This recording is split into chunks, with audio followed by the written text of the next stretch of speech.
Hello बच्चों, चलिए प्रश्न को पढ़ते हैं। क्या सभी तापों पर उदासीन विलयन के पीएच का मान 7 होगा? तो चलिए बच्चों देखते हैं मुख्य अवधारणा। मुख्य अवधारणा देखिए यहाँ पर पहले आप समझते देखिए बच्चों, जल जल क्या है बच्चों? हमारा ये हमारा कैसा होता है? देखिए जल ये किसमें वियुक्त होता है? ये वियुक्त हमारा होता है हमारा H+ आयन में तथा OH- आयन पे। ये प्रक्रिया बच्चों हम कितने में कर रहे हैं? 25 डिग्री सेंटीग्रेड पे, यानी कि रूम टेम्परेचर पे ये प्रक्रिया होती है।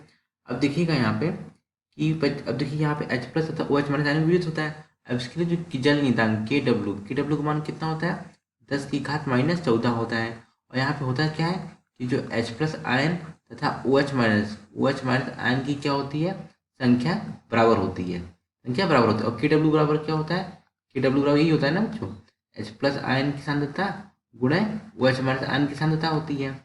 अब यहाँ पे 10⁻14 है, तो यहाँ पे हम इसको क्या लिख सकते हैं? 10⁻14 बराबर, अब यहाँ पे H+ आयन की सांद्रता OH को भी क्या लिख सकते हैं? OH- आयन को क्या लिख सकते हैं? H+ आयन लिख सकते हैं। तो H+ की आयन की सांद्रता का क्या हो जाएगा? स्क्वायर हो जाएगा, नहीं घात 2 हो जाएगा। तो यानी कि H+ बराबर क्या हो जाएगा?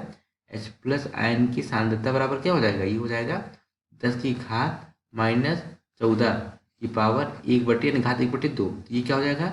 H+ आयन की सांद्रता बराबर 10⁻7 आ गया। तो अब ये था, ये किसमें था? 25 डिग्री सेंटीग्रेड पर। अगर हम कितना मान लें, अब हम इसको करें अगर 100 डिग्री सेंटीग्रेड पे, किसमें करें? 100 डिग्री सेंटीग्रेड पे। तो क्या होगा यहाँ पे? ताप बढ़ाने पर, यहाँ पे हमने क्या कह दिया? ताप बढ़ा दिया है। ताप बढ़ाने से क्या होगी? वियोजन की मात्रा, यानी कि जल का हमारा क्या होगा? और टूटेगा। तो वियोजन की मात्रा क्या हो जाएगी? वियोजन की मात्रा बढ़ जाएगी। और जब वियोजन की मात्रा बढ़ जाएगी तो यहाँ पे क्या होगा? H+ आयन की सांद्रता, H+ आयन की सांद्रता भी क्या हो जाएगी?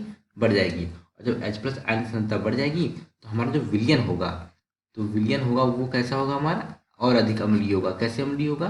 क्योंकि H+ आयन की सांद्रता बढ़ाने से जो पीएच का मान है, इसका पीएच का मान है, पीएच का मान क्या है? 7 से कम हो जाएगा। बच्चों ये आपको पता होना चाहिए क्या कि 0, 7 और 14 ये क्या होता है? पीएच रेंज होती है। क्या होती है? पीएच रेंज होती है। अगर यहाँ पे पीएच का मान 7 से कम होता है तो ये क्या होता है? अधिक अम्लीय होता है। क्या होता है?